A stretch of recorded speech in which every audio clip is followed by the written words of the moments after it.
You just checked your phone again instead of doing what you promised yourself you'd do. That 5-second escape is the reason your life looks exactly the same every week. And the weak version of you just got stronger again, without asking permission. You think you're fighting your potential, but you're not. You already lost. And the version of you that keeps quitting, delaying, scrolling, avoiding hard work is not your enemy. It's the version of you that's winning, right now, in silence, while you pretend you're in control.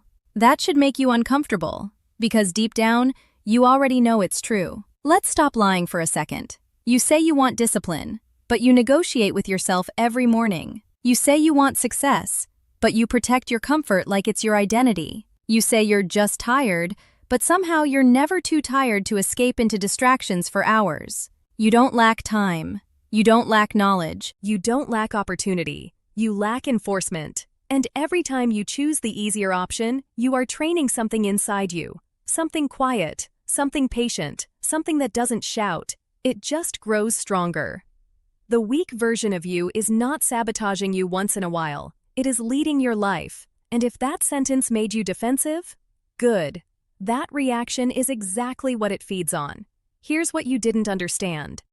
Human behavior doesn't change when people realize the truth. It changes when pain becomes unavoidable. Your brain is built to conserve energy. It will always choose the path of least resistance unless you deliberately interrupt it. That's not philosophy, that's survival wiring. But here's the problem. Modern life made weakness comfortable. You can avoid discomfort and still survive. You can avoid effort and still distract yourself into feeling okay. So the weak version of you doesn't look like failure anymore. It looks like comfort. And that's why you don't recognize the danger. The gap between who you are and who you could be is not talent. It's tolerance for discomfort. You wake up, phone in hand, before your mind even fully exists. Notifications, scrolling. Just 5 minutes turns into 30, then an hour. And you tell yourself you're waking up slowly.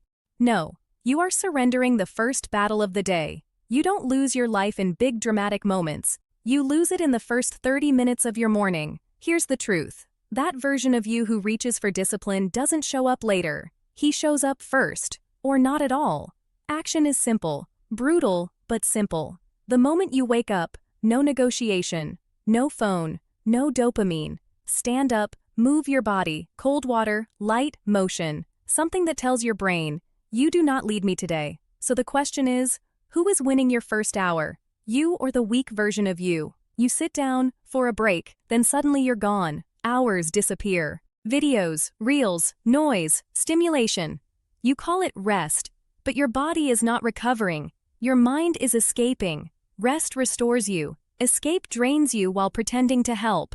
And here's the dangerous part. You don't even feel it anymore. It's automatic. So change this. Rest must be intentional. Timer on. Clear start. Clear end. No passive consumption without limits. If you can't control your rest, you cannot control your life. So the question is, are you resting or are you disappearing? There is something you've been avoiding, a task, a decision, a responsibility. And every day you delay it, it doesn't disappear. It compounds. You think avoidance protects you from stress. It does the opposite. It builds internal pressure, quiet anxiety, background shame. Avoidance doesn't remove pain. It spreads it over your entire life. Action here is not motivation. It's exposure therapy. Do the thing you've been avoiding for 10 minutes. Not perfectly. Not fully. Just start. Break the illusion of resistance. Because once you start, the weak version of you loses leverage. So the question is, what are you still avoiding that is quietly controlling you? You say things like, I'm not disciplined. I always procrastinate.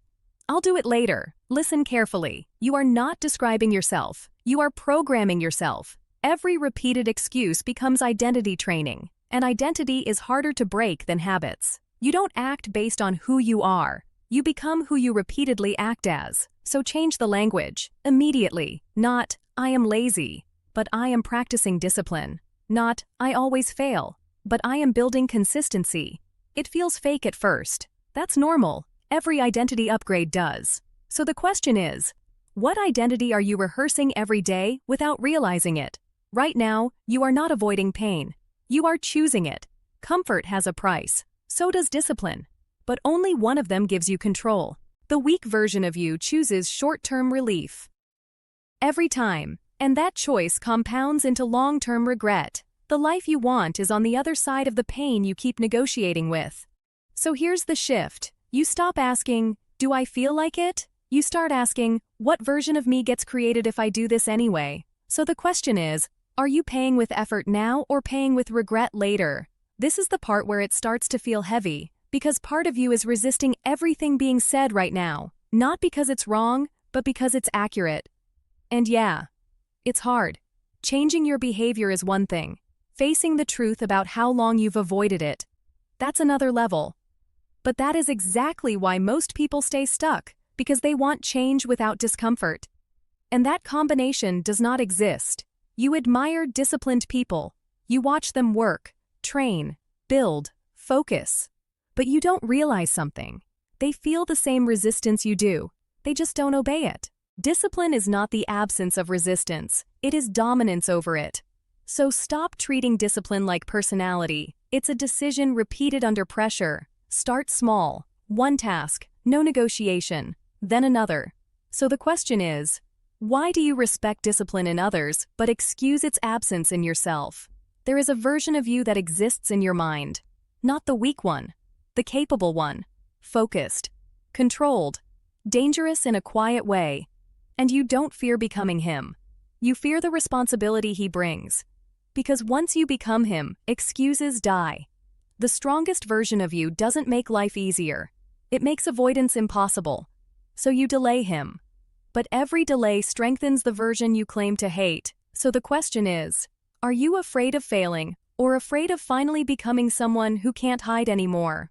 Stop thinking about what you do. Think about who is doing it. Because right now, there are two versions of you living in the same body. One chooses comfort and calls it survival. One chooses discomfort and builds a future. And every single action is a vote. You are voting for one of them every hour, every choice, every delay, every distraction. Now imagine the disciplined version of you fully alive. He wakes up early without negotiation. He does what he said he would do without emotional debate. He doesn't wait for confidence. He builds it through repetition. He doesn't argue with discomfort. He uses it as proof he's growing. That version of you is not special. He is just consistent.